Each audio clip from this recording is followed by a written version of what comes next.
Assalamualaikum warahmatullahi wabarakatuh. Selamat pagi, siang, sore, malam semuanya. Perkenalkan, saya Nazwa Putri Sroja dengan NIM C1 Channel 23107 yang kali ini akan mempresentasikan video mengenai materi akad salam dalam perspektif syariah dan perlakuan akuntansi PSAK 103 dengan mata kuliah akuntansi syariah dan dosen pengampu Bapak Wirmi Eka Putra SMSI dan Bapak Dr. Primadi Prasetya MSAK. Langsung masuk ke dalam pengertian akad salam. Akad salam adalah akad jual beli dalam ekonomi syariah, di mana pembeli memesan barang dengan spesifikasi yang telah disepakati. Sementara pembayaran dilakukan penuh di awal dan barang diserahkan di kemudian hari. Akad ini dikenal juga dengan istilah salaf yang berarti menyegerakan pembayaran dan menunda penyerahan barang. Akad salam pada umumnya digunakan pada sektor pertanian, perkebunan, peternakan, dan perdagangan hasil produksi karena membantu penjual memperoleh modal usaha lebih awal. Jenis-jenis akad yaitu pertama ada salam biasa. Salam biasa adalah akad salam yang dilakukan langsung antara pembeli dan penjual tanpa melibatkan akad tambahan dengan pihak lainnya. Dalam akad ini, pembeli membayar penuh di awal kepada penjual, kemudian penjual menyerahkan barang sesuai waktu yang telah disepakati. Yang kedua, salam paralel adalah akad salam yang melibatkan dua transaksi salam yang terpisah namun saling berkaitan. Biasanya dilakukan oleh bank syariah atau lembaga keuangan syariah. Selanjutnya, dasar syariah akad salam. Akad salam ini memiliki dasar hukum dari Al-Quran, hadis, dan ijma ulama. Dalam Quran Surah Al-Baqarah ayat 282 dijelaskan tentang transaksi tidak tunai yang harus dicatat dengan jelas. Selain itu, Rasulullah juga memperbolehkan akad salam sebagaimana hadis riwayat Bukhari dan Muslim yang menegaskan bahwa ukuran, timbangan, dan waktu penyerahan barang harus jelas. Para ulama sepakat bahwa akad salam diperbolehkan karena memberikan manfaat bagi masyarakat, terutama dalam membantu pembiayaan sektor produksi dan perdagangan. Masuk ke rukun dan syarat akad salam, yaitu ada akad salam meliputi pelaku akad atau pembeli dan penjual, objek akad atau barang dan modal salam, ijab kabul. Syarat akad salam yaitu para pihak harus balik, berakal, dan memiliki kemampuan bertindak.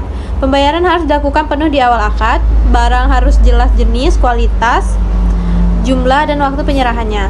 Barang yang diperjualbelikan harus dapat dijelaskan kriterianya dan tersedia saat itu juga. Selanjutnya, perlakuan akuntansi akad salam pada PSAK 103. Menjelaskan akuntansi salam dikeluarkan oleh Dewan Standar Akuntansi Keuangan Ikatan Akuntansi Indonesia atau DSAK IAI pada 27 Juni tahun 2007.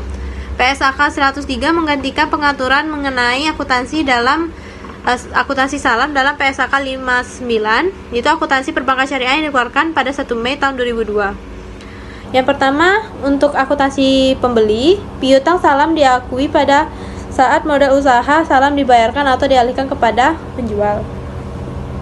Yang kedua, akuntansi bagi penjualnya.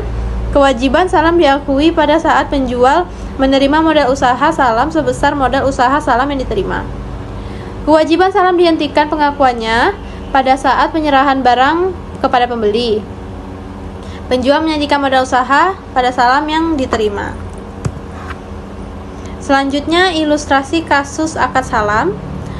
Pada tanggal 1 Januari 2026, Bank Syariah Amanah melakukan akad salam dengan seorang petani beras. Bank memesan 10 ton dengan harga 100 juta. Pembayaran dilakukan secara tunai di awal akad. Berdasarkan kesepakatan, petani akan menyerahkan barang tersebut pada tanggal 1 April 2026. Setelah barang diterima, bank menjual kembali beras tersebut kepada distributor dengan harga 120 juta secara tunai. Berikut adalah contoh pencatatannya. Ada pencatatan akuntansi pada pihak pembeli atau bank syariah. Ada saat pembayaran salam dilakukan. Berikut bentuk jurnalnya.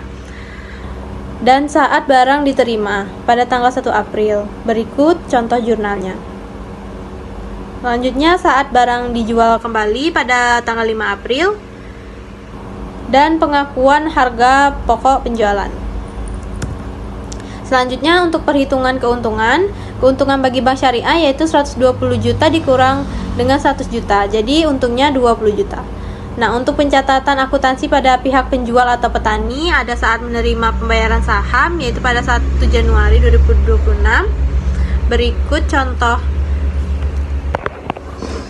Yang kedua saat menyerahkan barang tanggal 1 April. Berikut contoh jurnalnya. Nah, untuk ilustrasi tadi dianalisis. Berdasarkan ilustrasi tersebut dapat dipahami bahwa akad salam memberikan manfaat bagi kedua belah pihak. Penjual memperoleh modal usaha sejak awal sehingga dapat digunakan untuk proses produksi. Sedangkan pembeli memperoleh kepastian harga dan ketersediaan barang di masa mendatang. Dalam PSAK 103, transaksi dicatat dalam piutang salam bagi pembeli sebelum barang diterima, utang salam bagi penjual sebelum barang diserahkan. Setelah barang diterima, transaksi berubah menjadi persediaan dan selanjutnya diakui sebagai transaksi penjualan biasa apabila barang dijual kembali. Dengan demikian, perlakuan akuntansi salam harus dilakukan secara sistematis dan sesuai dengan prinsip syariah dan standar akuntansi yang berlaku. Selanjutnya, kesimpulan. Berdasarkan pembahasan mengenai akad salam, dapat disimpulkan bahwa akad salam merupakan salah satu bentuk akad jual beli dalam ekonomi syariah yang memberikan fleksibilitas dalam transaksi, di mana pembayaran dilakukan di muka sedangkan barang diserahkan pada waktu yang telah disepakati di masa mendatang. Akad ini memiliki dasar hukum yang kuat dalam Al-Quran, hadis, serta ijma ulama, sehingga keberadaannya diakui dan diperbolehkan dalam praktik muamalah Islam. Baik, sudah presentasi saya pada video kali ini. Salah dan kurang saya mohon maaf. Saya akhiri. Wassalamualaikum warahmatullahi wabarakatuh.